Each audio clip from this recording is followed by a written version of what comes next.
Hi guys, welcome to we are mathematics Adda. तो आज हम डिस्कस करने वाले हैं क्लास 12 के नए सिलेबस पे, है ना।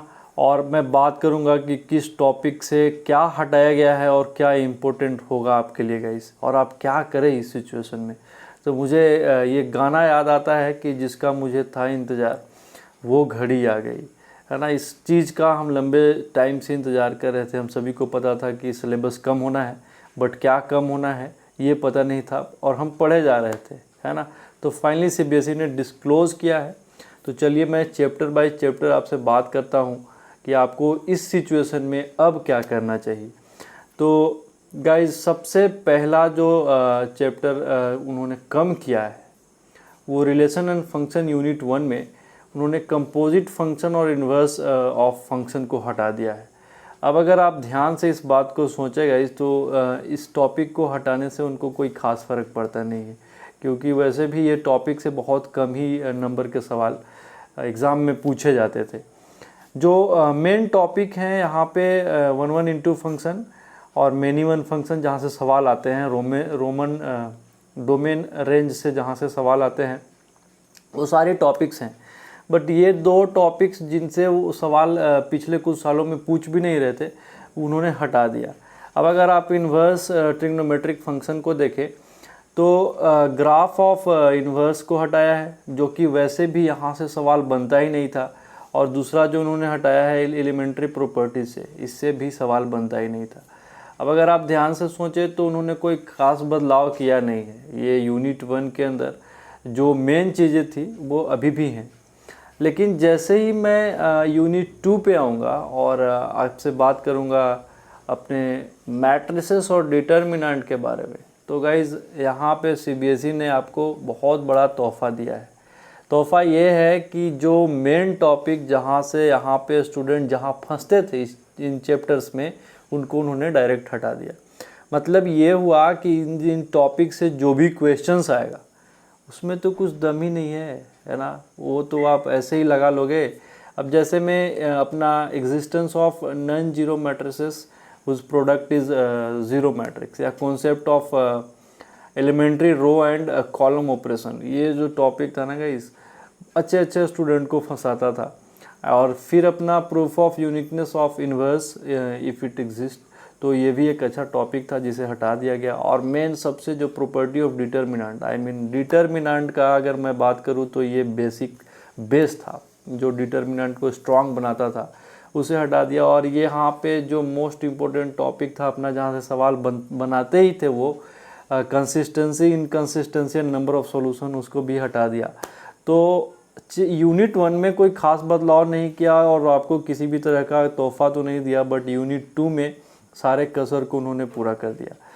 अब अगर हम यूनिट 3 की ओर बढ़े और यूनिट 3 कंटिन्यूटी एंड डिफरेंशिएबिलिटी यानी कैलकुलस वाले पार्ट पे अगर आ जाए, तो फिर से उन्होंने आपको बहुत ही बड़ा तोहफ़ा दिया है कि Rolle's and Lagrange mean value theorem without proof and their geometrical interpretation.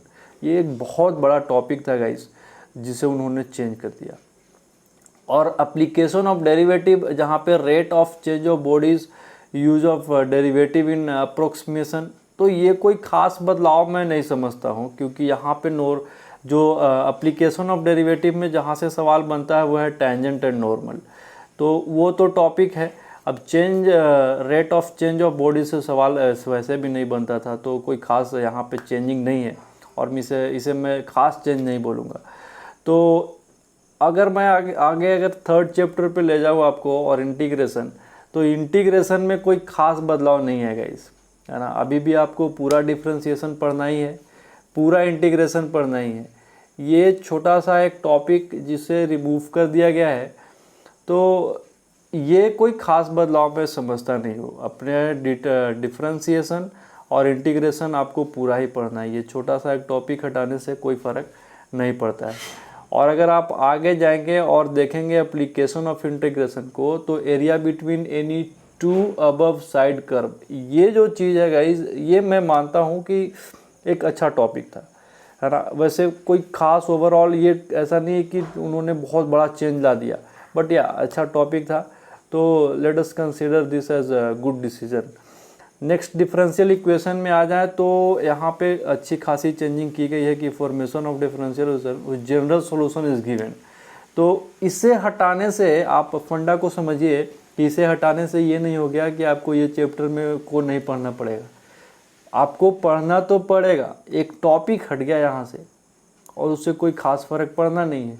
तो बेसिकली उन्होंने आपसे टेक्निकली खेला है और solution of linear differential equation of the type dx by dy plus px is equal to q where p and q are the, ये अच्छा topic था, यहाँ से सवाल बनाते थे वो, तो उन्होंने हटा दिया। आगे हम अगर वेक्टर एंड 3D की ओर बढ़े गाइस, तो वेक्टर और 3D में scalar triple product of vector को हटा दिया गया है, छोटा सा एक बदलाव किया गया है जिससे वो कोई खास फर्क नहीं पड़ता है।